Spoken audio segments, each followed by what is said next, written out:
Les sanctions économiques imposées à la Russie semblent inefficaces et pourraient à terme se retourner contre l'Occident. La guerre en Ukraine rebat les cartes géopolitiques monétaires en favorisant le yuan chinois. Cette émergence pourrait se traduire par la fin de la domination du dollar américain. La surveillance des salariés a pris un tremplin majeur. Entre manque de confiance et productivité accrue, des abus ont peu à peu vu le jour. Heureusement, des solutions convaincantes semblent émerger. Nous mettrons à l'honneur le compagnonnage. Ce système ancestral de transmission du savoir semble faire de plus en plus d'adeptes au sein de notre société. Bienvenue sur Nouvel Horizon. Je suis Anthony Bluteau. Depuis le début de la guerre en Ukraine, de nombreuses sanctions vis-à-vis de la Russie ont été mises en place. Mais plusieurs questions se posent. Ces mesures seront-elles vraiment utiles pour affaiblir la Russie? Et ne vont-elles pas finalement pénaliser l'Europe?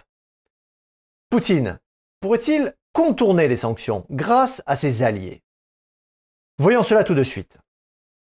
Alors comme vous le savez sûrement, la Russie a reçu des sanctions économiques afin de l'isoler du reste du monde. Elle a vu ses avoirs gelés et les transactions effectuées par la Banque centrale russe à l'étranger ont été interdites. De plus, de nombreuses banques se sont faites exclure aussi du système SWIFT. Il faut savoir que le SWIFT est un système interbancaire essentiel à tout pays, car il permet de connecter les grandes institutions financières du monde entre elles. Superficiellement, cette mesure ostracise la Russie et la limite dans le financement de la guerre en Ukraine. Sauf que cette mesure est à double tranchant, puisqu'elle empêche aussi les banques russes de rembourser leurs intérêts vis-à-vis des tiers. À y regarder d'un peu plus près, cette décision ne semble pas avoir de portée majeure, d'autant que les transactions liées au pétrole et au gaz sont, elles, toujours autorisées. D'ailleurs, la semaine dernière, Poutine avait déclaré qu'il n'accepterait plus le paiement du gaz russe en dollars ou en euros. Seuls le rouble et le yuan seront dorénavant acceptés. Et ceci, mesdames et messieurs, pourrait se retourner contre l'Europe et l'Occident. Pourquoi? Si des pays acheteurs jouent le jeu russe en payant avec ces monnaies, cela pourrait renforcer la monnaie russe ainsi que celle de la Chine. Deuxièmement, exclure la Russie des transactions financières internationales pourrait l'amener à chercher une alternative, comme le système SPFS que la Russie a créé en 2014 face à l'éventualité de sanctions économiques, ou encore le CIPS, développé par la Chine et qui ne permet que des transactions en yuan. Donc, si la Russie augmente ses transactions en yuan, ce système alternatif aux échanges en dollars gagnera en importance. De plus, la Russie possède une importante réserve de yuan, ce qui permettrait finalement à la Chine de gagner en puissance sur l'échiquier mondial. Cela pourrait aussi permettre de renforcer les BRICS. Alors, derrière cet acronyme se cachent les 5 plus grands pays émergents, c'est-à-dire le Brésil, la Russie, l'Inde, la Chine et l'Afrique du Sud. Créés initialement en 2009, les BRICS pourraient concurrencer à terme le G7. Il est important de noter que les BRICS représentent à eux seuls plus de 3 milliards d'habitants, soit près de 40% de la population mondiale. Mais ce n'est pas tout. Ils représentent aussi environ 25% de la production économique mondiale. Et c'est peut-être là que vient le plus grand danger de ces mesures à l'encontre de la Russie. L'Inde n'a pas ouvertement condamné les exactions russes, car la Russie est un allié historique et surtout son principal fournisseur de matériel militaire. Le Brésil, de son côté, par la voix du président Bolsonaro, a fait savoir qu'il souhaitait conserver une position neutre sur le conflit. Notons tout de même qu'il a désavoué le vice-président Hamilton Mourão, qui avait déclaré que le Brésil n'est pas d'accord avec une invasion du territoire ukrainien. Même si le ministre chinois des Affaires étrangères Wang Yi a affirmé début mars que l'amitié entre Pékin et Moscou est solide comme un roc, la Chine reste dans le feutré et se garde bien d'employer le terme de guerre et parle plutôt d'opération militaire spéciale. Xi Jinping et Vladimir Poutine ont montré quand même leur unité lors de leur dernière rencontre. Ils ont fait une déclaration commune qui stipule que l'amitié entre les deux États n'avait pas de limite, ni de domaine de coopération interdit. Mais le régime chinois n'a pas non plus intérêt à s'attirer les foudres de l'Occident, car si le PCC soutient trop la Russie, il pourrait aussi être soumis à des sanctions économiques, et le régime chinois entretient aussi de bonnes relations avec l'Ukraine. Faisant partie du projet des nouvelles routes de la soie du PCC, l'Ukraine est aussi le plus grand exportateur de maïs vers la Chine. En 2013, Pékin a également signé un accord pour louer 5% des terres ukrainiennes au cours des 50 prochaines années afin de cultiver de la nourriture pour la Chine. En résumé, les sanctions envers la Russie pourraient être à double tranchant et affaiblir économiquement les pays de l'Union européenne. De plus, cela pourrait aussi renforcer les liens entre les BRICS et plus précisément entre la Chine et la Russie. À moins que la peur des sanctions économiques conduise Xi Jinping à retourner sa veste, préférant ainsi l'économie de la Chine à son amitié avec Poutine. Mais cela reste à vérifier. Rouble cherche yuan pour relations sérieuses. Cette demande en mariage est à prendre justement au sérieux. En effet, comme nous venons de l'évoquer dans le sujet précédent, le yuan pourrait gagner en force et peut-être même un jour remplacer le dollar. Justement, cela nous a donné envie sur Nouvel Horizon de creuser un peu plus et de voir finalement quels sont les enjeux potentiels à venir. Alors, comme je vous l'expliquais tout à l'heure, une coopération bancaire entre les deux pays est bien en train d'avoir lieu. Et pour cela, quelques indices commencent à se profiler à l'horizon. Une publication du Télégraphe signale que la deuxième plus grande banque russe a proposé un compte épargne en yuan chinois, avec un taux d'intérêt très attractif à 8%. D'autres grandes banques russes n'hésitent plus à utiliser le système UnionPay, qui est le système de paiement des cartes bancaires chinoises et qui s'exporte en dehors de la Chine. Et non, il ne s'agit pas d'un fantasme. Certains éléments laissent à penser qu'un nouvel ordre mondial monétaire pourrait être en train de se dessiner. Nous risquons donc de changer de paradigme pour laisser derrière nous le dollar et faire place au yuan chinois. Alors comment cela est possible? Ces dernières années, le monde a connu beaucoup de bouleversements dus notamment à la pandémie. Il est évident que le Covid-19 a rebattu les cartes et a fragilisé l'Occident. Les confinements, les problèmes d'approvisionnement, l'inflation galopante ont conduit à une dévalorisation de la monnaie occidentale. La brèche étant ouverte, cela permet donc au rouble et surtout au yuan de s'immiscer. La guerre russo-ukrainienne n'est pas sans conséquences. En posant des sanctions économiques à la Russie, les États-Unis et l'Europe mettent en danger la sécurité des fonds. Les choses sont en train de changer. Les pays tiers qui en temps normal utilisent le dollar pour le commerce international envisagent dorénavant d'utiliser une autre monnaie de substitution. L'Inde envisage des paiements en roupies ou en roubles. L'Arabie Saoudite se dit prête à accepter le yuan en échange de son pétrole. Réfléchissons. À qui va profiter cette crise? Bien entendu, le grand gagnant des sanctions contre la Russie sera la Chine. Le gel des réserves de change, l'interdiction pour les banques russes de commercer avec le dollar, ne font que donner plus de puissance au yuan. En effet, comme nous l'avons évoqué, les sanctions imposées à la Russie pourraient affaiblir l'Occident et donner plus de pouvoir à Pékin grâce au yuan. Le Wall Street Journal révèle que les autorités saoudiennes sont en négociation avec la Chine pour vendre du pétrole en yuan. L'Association des nations de l'Asie sont dans cette même logique et proposent des paiements aussi en yuan. Pour l'heure, la Chine encourage et soutient ces transactions. Pour elle, c'est le moment de prouver sa domination et sa puissance. Il semble bien que la Chine soit le plus grand gagnant des sanctions contre la Russie. Quant à l'Occident, qui fut pendant très longtemps l'emblème du progrès, de la puissance, du capitalisme et de la liberté, il risque de perdre tous ses attributs. Mais alors qu'en pense Joe Biden? Eh bien, dans un discours, il a évoqué la fin d'un cycle et la naissance d'un autre. Je vous invite à prêter l'oreille. Écoutez bien ce qu'il a déclaré. Et maintenant, c'est le moment où les choses changent. Il va y avoir un nouvel ordre mondial. et nous devons le diriger. Et nous devons unir le reste du monde libre pour le faire. Il fait allusion au cycle de l'histoire décrit par William Strauss et Neil Howe dans leur livre The Fourth Turning.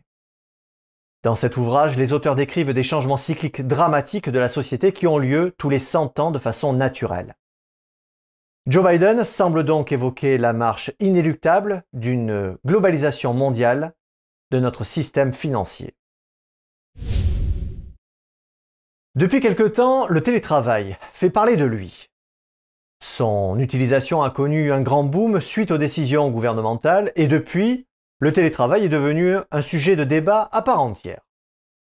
Il apporte davantage de confort et une plus grande flexibilité des horaires aux employés. Et pour les employeurs, il a l'avantage de favoriser la productivité des salariés. Pourtant, certaines entreprises semblent méfiantes et veulent s'assurer que leurs salariés ne profitent pas de cette opportunité pour bâiller aux corneilles. Dans certains cas, cette intention est compréhensible. Néanmoins, il est bon de fixer des limites. En effet, comme nous allons le voir, certains employeurs n'hésitent plus à utiliser des moyens intrusifs pour surveiller leurs employés. Et pour mieux comprendre l'ampleur du phénomène, j'aimerais vous poser une question. Saviez-vous que la CNIL compte faire de la traque aux outils illégaux de surveillance des salariés une de ses 3 priorités pour 2022? Et pour cause, la généralisation du télétravail a amené avec elle la généralisation d'outils de surveillance. Par exemple, vous connaissez tous le principe de la pointeuse. Mais l'entreprise Telerik, elle, va plus loin. Cette société a développé une pointeuse nouvelle génération qui permet, selon ses propres mots, de suivre en temps réel l'activité d'un agent tout au long de sa journée de travail. Mais ce n'est pas tout, cet appareil se targue aussi de pouvoir informer instantanément l'utilisateur du retard d'un employé ou même d'une tâche effectuée trop vite. Pas assez. D'autres entreprises proposent des technologies de géolocalisation. C'est par exemple le cas de Sysnav qui a développé un bracelet permettant de localiser les travailleurs isolés. Mais il ne s'agit là que des outils de surveillance dont le salarié est nécessairement au courant. Même s'ils sont contraignants et peuvent probablement être discutés, ils ont au moins le mérite de ne pas être déloyaux. D'autres outils n'ont pas forcément ce mérite, et certains d'entre eux ont donc été épinglés par la CNIL. C'est notamment le cas des logiciels qui permettent d'enregistrer tout ce que tape un salarié sur son clavier, et du partage d'écran permanent. D'autres logiciels permettaient même de prendre des photos du salarié devant son écran toutes les 5-10 minutes. On comprend aisément que cette façon de faire ait été, elle aussi, bannie par la CNIL. Cela dit, il est donc certain qu'un cadre existe pour protéger les employés. Mais d'un autre côté, il est aussi certain que certaines personnes tirent profit de cette situation et n'hésitent pas à en abuser. Alors, comment un employeur peut-il s'assurer de l'assiduité de ses employés tout en respectant leur vie privée et la loi? Heureusement, il existe une multitude de possibilités pour répondre à cette problématique. Par exemple, il est possible de mettre en place une courte réunion à chaque fin de journée. Au cours de celle-ci, chaque employé pourrait faire le bilan des tâches qu'il a effectuées et parler des difficultés qu'il a rencontrées. Cette solution présente le double avantage de créer du dialogue au sein de l'entreprise et aussi de permettre à l'employeur de s'assurer que le travail est bien réalisé. Et pour s'assurer de la pérennité de ce dialogue, pourquoi ne pas instaurer des règles simples? Un employeur peut demander à ses employés qu'ils répondent aux mails dans un délai de 2 heures par exemple, quand la situation le permet, ou d'accuser réception du mail quand la question demande un temps de réflexion. Finalement, nous pouvons dire que des pratiques saines et transparentes permettent d'instaurer un climat de confiance. Et logiquement, ce meilleur environnement de travail devrait permettre d'améliorer le bien-être des salariés et donc la productivité de l'entreprise. Au contraire, l'absence de cadre nuit à un bon environnement de travail et peut amener des dérives importantes. Pour illustrer ce propos, intéressons-nous à un système développé par Sangfor Technology. Ce système, utilisé en Chine, passe au peigne fin l'activité en ligne des différents salariés et en extrait un certain nombre de données. Ces données sont récoltées, puis analysées et permettent notamment d'estimer le risque qu'un employé prenne la décision de démissionner. Ce système a été pointé du doigt, et pour cause. Un employé aurait affirmé avoir été renvoyé car son patron a su qu'il avait déposé des candidatures pour d'autres postes. Maintenant, revenons en France et faisons abstraction du télétravail. Dans certains domaines, les technologies étaient déjà utilisées pour surveiller les activités des travailleurs, même avant le Covid-19. Les conducteurs de camions en savent quelque chose car leurs véhicules sont équipés de nombreux systèmes qui enregistrent les conditions de conduite. Et ce, bien sûr, dans le but d'optimiser chacun des trajets et finalement d'améliorer la rentabilité. Ainsi, nous pouvons voir une autre facette des technologies de surveillance. Placées entre de mauvaises mains et en l'absence totale d'un cadre légal, ces technologies peuvent être utilisées à mauvais escient. Pourtant, dans un cadre approprié et dans un but correct, elles peuvent s'avérer utiles. En conclusion, peut-être, pouvons-nous nous demander si le problème vient réellement des nouvelles technologies ou simplement des usages que nous en faisons. Aujourd'hui, beaucoup de personnes choisissent de se reconvertir professionnellement. Souvent lassés par leur travail ou tout simplement en quête de sens, de nombreux Français décident d'opérer un changement radical dans leur vie professionnelle et optent pour une nouvelle voie, plus en lien avec le réel. Une voie qui va leur permettre de concilier activité professionnelle et valeur travail. Et pour atteindre la maîtrise de leur nouveau métier, beaucoup d'entre eux vont choisir une formation qualifiante dédiée aux adultes. Mais pour les plus jeunes d'entre eux, il existe la voie royale du compagnonnage. En effet, ce système traditionnel de transmission de connaissances est souvent qualifié de voie de l'excellence. Sa réputation vient du savoir-faire exigeant porté par ces nombreux artisans et ouvriers qu'on nomme les compagnons du devoir. N'oublions pas que pendant des siècles, ils ont érigé par leur savoir secret nos plus belles cathédrales, nos demeures et nos chefs-d'œuvre artistiques. Posons-nous la question de savoir pourquoi de jeunes diplômés, par exemple, s'intéressent à l'héritage de ces anciens bâtisseurs. La réponse est, selon eux, d'avoir besoin de faire quelque chose de concret. La palette des métiers est vaste, cela touche tout l'artisanat. Rappelons que les compagnons du devoir étaient à l'origine maçons, charpentiers, tailleurs de pierre. Depuis, ils ont évolué vers de nouveaux métiers comme serruriers, carreleurs, plombiers ou encore électroniciens. Mais nous retrouvons aussi des domaines comme la carrosserie, la chaudronnerie ou encore la charcuterie. Ce sont tous des ouvriers hautement qualifiés qui excellent dans leur domaine. Les trois principes fondateurs reposent sur le métier, le voyage et la transmission. En effet, les forces du compagnonnage s'appuient sur cette idée de progresser ensemble et de partager des savoir-faire et des valeurs. D'ailleurs, comme je viens de l'évoquer, le principe du voyage permettra aux jeunes compagnons de faire un tour de France pour échanger avec d'autres professionnels et aussi apprendre dans toutes les régions qu'il a traversées. Cette filière attire pour ses valeurs et son caractère singulier. C'est justement le cas de Chloé, apprentie tapissière en Seine-Saint-Denis, qui explique dans le journal Le Monde avoir découvert cette formation sur le site de l'Association des Compagnons du Devoir. Elle explique que cette formation de tapissière lui convient bien, même si elle regrette qu'il y ait peu de filles dans sa promo. Elle avoue avoir été un peu décontenancée par le côté traditionnel avec ses rituels et la tenue correcte exigée à table, par exemple, mais que finalement, elle s'y fait très bien. Après avoir réalisé leur fameux Tour de France et maîtrisé les techniques de leur art, vient le grand moment symbolique de réaliser un chef-d'œuvre, ou plus exactement un travail de réception qui sera la mise en application de tous les savoirs acquis. Si ce dernier est validé par leurs aînés, ils pourront accéder au rang de compagnons. Nous pouvons constater que les métiers manuels ont été peu mis en valeur dans l'enseignement français ces dernières années. Souvent relégués dans l'inconscient de certains à un sous-métier, ils sont pourtant le fruit de savoir-faire ancestraux qui demandent de hautes exigences. Il semblerait que le nouvel engouement pour le compagnonnage soit le témoin d'un retour à la tradition. Merci d'avoir suivi Nouvel Horizon. Prenez soin les uns des autres et restez libres.